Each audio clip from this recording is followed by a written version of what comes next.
Inverse head and shoulders chart pattern. Inverse head and shoulders pattern एक प्रमुख bullish reversal chart pattern है जो यह संकेत देता है कि एक डाउन ट्रेंड समाप्त होने वाला है और कीमतों में तेजी अप ट्रेंड शुरू हो सकती है। यह पैटर्न एक हेड और दो शोल्डर्स के आकार का होता है जो नीचे की तरफ होता है। मंदी के बाद एक बुलिश रिवर्सल का संकेत देता है। यह पैटर्न एक निचले ट्रेंड के बाद उभरता है और तेजी की संभावना को दर्शाता है। इसका निर्माण और संरचना इस प्रकार है। Formation of inverse head shoulder pattern. पहला शोल्डर, कीमत पहले एक गिरावट का सामना करती है और एक नया लो बनाती है। इसके बाद कीमत थोड़ी ऊपर उठती है लेकिन फिर से गिरावट आती है। यह पहला शोल्डर बनाता है जो डाउन ट्रेंड का हिस्सा होता है।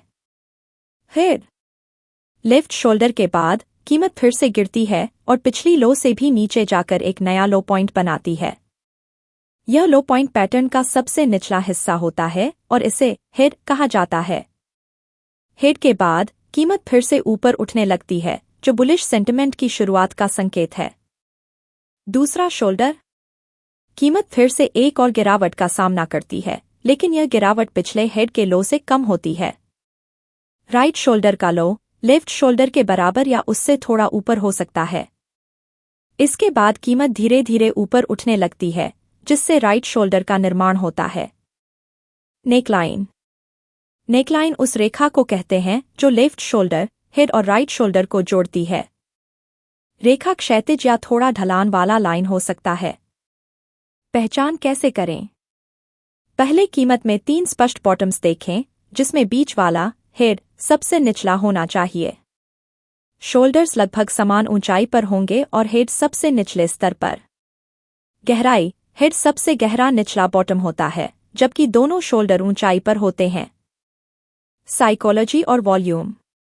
हेड बनने के समय जब कीमत सबसे निचले बिंदु हेड पर पहुंचती है तो वॉल्यूम अक्सर कम हो जाता है। इसका कारण यह है कि बाजार में बिकवाली का दबाव कम हो रहा होता है और खरीदार धीरे धीरे सक्रिय हो रहे होते हैं। राइट शोल्डर बनने के समय राइट शोल्डर के दौरान वॉल्यूम धीरे धीरे बढ़ने लगता है क्योंकि यहाँ निवेशक और ट्रेडर इस बात का इंतजार कर रहे होते हैं कि क्या पैटर्न पूरा होगा या नहीं। ब्रेकआउट के समय सबसे महत्वपूर्ण वॉल्यूम बढ़ोतरी तब होती है जब कीमत नेकलाइन को तोड़ती है। यह वह बिंदु होता है जब पैटर्न की पुष्टि होती है कि बाजार में बुलिश रुख आ चुका है। यदि इस समय वॉल्यूम में बड़ी वृद्धि होती है तो यह संकेत करता है कि ब्रेकआउट असली है और कीमतों में तेजी आने की संभावना है। एंट्री, सबसे अच्छा एंट्री पॉइंट।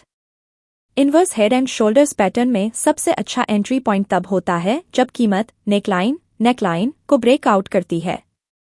यही वह जगह होती है जहां आप एंट्री ले सकते हैं। यह सबसे सुरक्षित और प्रभावी एंट्री पॉइंट माना जाता है क्योंकि यह पैटर्न की पुष्टि करता है कि बुलिश ट्रेंड शुरू हो सकता है।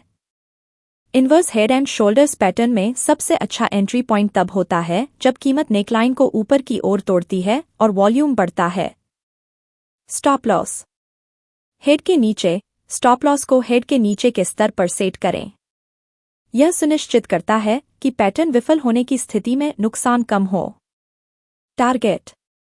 गहराई, हेड और शोल्डर के बीच की दूरी को नेकलाइन ब्रेकआउट स्तर से जोड़कर लक्ष्य निर्धारित करें। उदाहरण, मान लीजिए एक स्टॉक ने एक मंदी के बाद inverse head and shoulders pattern बनाया। पहला शोल्डर 500 रुपये, हेड 450 रुपये। दूसरा शोल्डर 470 रुपये, नेकलाइन 520 रुपये। एंट्री पॉइंट, नेकलाइन के ऊपर 520 रुपये के ब्रेकआउट पर। स्टॉप लॉस, हेड के नीचे 445 रुपये। लक्ष्य, हेड से शोल्डर की ऊंचाई की दूरी 70 रुपये है। इसलिए लक्ष्य मूल्य 590 रुपये, 520 रुपये प्लस 70 रुपये होगा। उदाहरण, मान लीजिए एक स्टॉक ने एक मंदी के ट्रेंड के बाद inverse head and shoulders pattern बनाया है। शोल्डर की ऊंचाई 1000 रुपये और हेड की गहराई 800 रुपये है। नेकलाइन 900 रुपये है। एंट्री, कीमत 900 रुपये के ऊपर ब्रेकआउट करती है। स्टॉप लॉस, हेड के नीचे 780 रुपये पर सेट करें। लक्ष्य 900 रुपये, नेकलाइन प्लस 1000 रुपये सब्ट्रैक्ट 800 रुपये 1100 रुपये। सर्वश्रेष्ठ ट्रेड कैसे बनाएं? कंफर्मेशन का इंतजार करें। एंट्री से पहले नेकलाइन ब्रेकआउट और वॉल्यूम की पुष्टि का इंतजार करें। वॉल्यूम का ध्यान रखें, ब्रेकआउट के समय वॉल्यूम में वृद्धि होनी चाहिए। रिस्क रिवार्ड अनुपात सुनिश्चित करें कि स्टॉप लॉस और लक्ष्य के बीच का अनुपात आपके पक्ष में हो। ट्रेंड की दिशा inverse head and shoulders pattern आमतौर पर मंदी के ट्रेंड के बाद बुलिश ट्रेंड का संकेत देता है, इसलिए उसी दिशा में ट्रेड करें। बेस टाइम फ्रेम क्या है?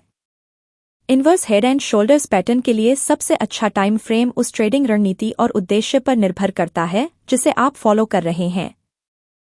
हालांकि कुछ प्रमुख टाइम फ्रेम जो इस पैटर्न के लिए बेहतर माने जाते हैं निम्नलिखित हैं। 1. Intraday trading. अगर आप छोटे समय सीमा में ट्रेड करते हैं तो 5 मिनट, 15 मिनट या 1 घंटे के चार्ट्स पर inverse head and shoulders pattern देख सकते हैं। ये टाइम फ्रेम जल्दी मुनाफा कमाने के लिए उपयोगी होते हैं, लेकिन विश्वसनीयता थोड़ी कम हो सकती है और ज्यादा ध्यान से मॉनिटर करना जरूरी होता है, क्योंकि छोटे समय फ्रेम में कई फेक ब्रेकआउट हो सकते हैं। Backup time frame. अक्सर ट्रेडर्स 2 या 3 टाइम फ्रेम का उपयोग करते हैं ताकि पैटर्न की पुष्टि और भी सटीक तरीके से कर सकें। जैसे आप 1 घंटे के चार्ट में पैटर्न ढूंढ सकते हैं और फिर 15 मिनट के चार्ट में एंट्री पॉइंट देख सकते हैं। 2. Swing trading.